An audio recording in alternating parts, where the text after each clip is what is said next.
14 foot's right here. We're right at that double beam. Right here. Here's 14, here's 15.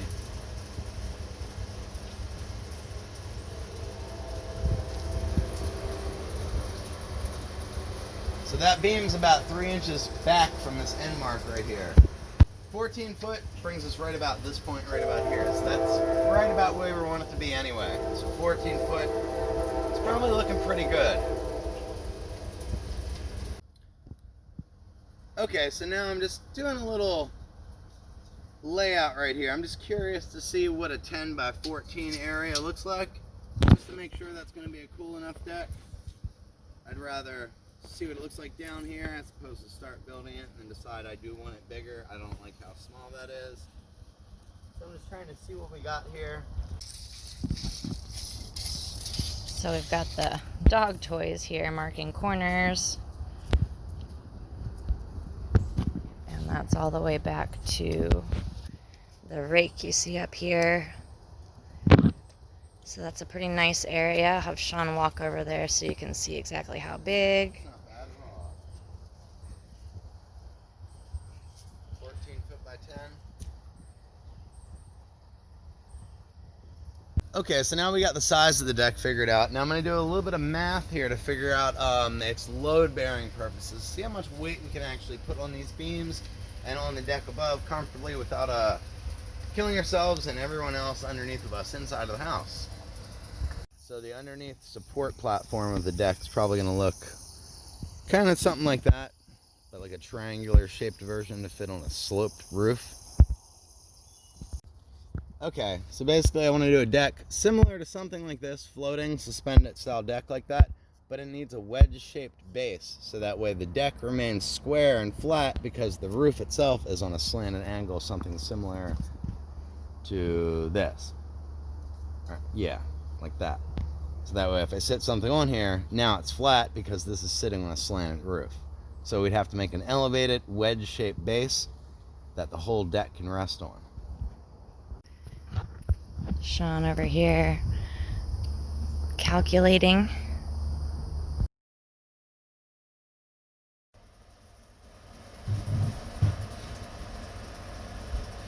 Okay. Okay, so right now I did some figuring out. This has to be a double beam. This. So what I got to do is I got to take a 10, cut notches out the top so it fits around those two portions up there, and slip it in and tie it into that one. Then I got to do end supports up there to chock it in from the bottom after we get the walls and all in place on the inside here. And then down this side, this actually has to be a double beam we have to put in.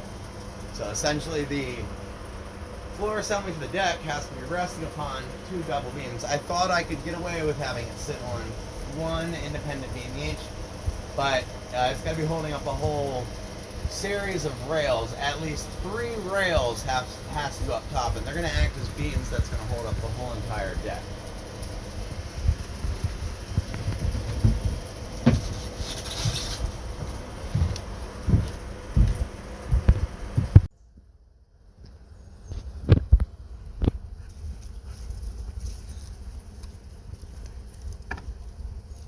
Okay, so here's what we got. Those 2x10s up in the roof, the one down towards that ass end down that way, needs to be doubled up. So it needs to be, here's the 2x10 from the top view in the roof. This needs to be doubled up, like that. And then it's supported here and here by the wall assembly. And then underneath, it's going to be chalked in. We're going to do a couple little angle braces in there just to make sure nothing goes anywhere. Down this way, the new beam I have to put in, this will be way easier to do now, just has to be a doubled up 2x10. Just from the inside. So from the outside view of the house, you're just going to see one of the edges of these peeking out. So that way conformity still shows, and it just looks like we have those overhang beams sticking out from the side of the house right here, how we do. So overhang area. So this is all going to cosmetically look the same, just like that, off to either side.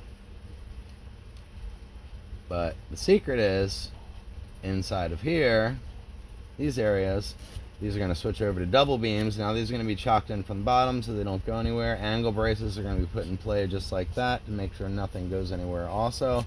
So now we have two monster support beams right here. These are going to be spanning, I think it was like a little under 14. So it was like 13 and some change from span to span in this direction.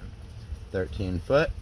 So that'll work out for weight loading purposes. So we'll have two doubled up 2x10s to support the weight of everything above here.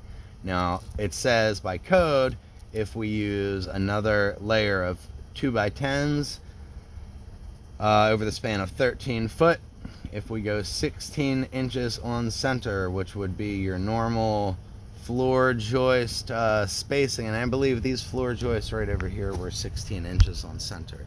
So we'd essentially have to lay a set of rails going down in this fashion, which would be made out of 2x10s, up on the roof once the roof is all done, sitting on top of a triangular based platform a little bit, so that way it would levelize this and make this a totally flat deck. Now right here we would have 2x10s, I'd say span them out to about 14 foot long, so that way we can get them directly from the factory and they're all 14 foot, we don't have to cut anything. Now we just ran these down over top of the roof on the top hand side, and now we have the span of our deck right here. So these right here, these can be single 2x10s as long as they are 16 inches on center.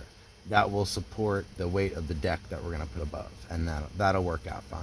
I'd even say maybe in the center right here and off to the ends here, I might do a double keel one just to make sure nothing goes anywhere. So double up this one in the center, and I will double up this one on the ends like this, and then all the ones in between might be single rails, and I might even be able to get away with using all singles for that as well, because by code I think you can. But just to make sure, I'd at least like to do a double up center beam right here just to make sure nothing goes anywhere. Okay, it said by a code weight bearing load capacity of a 2x10 piece of lumber is about 1,200 pounds from end to end in this fashion, downward force.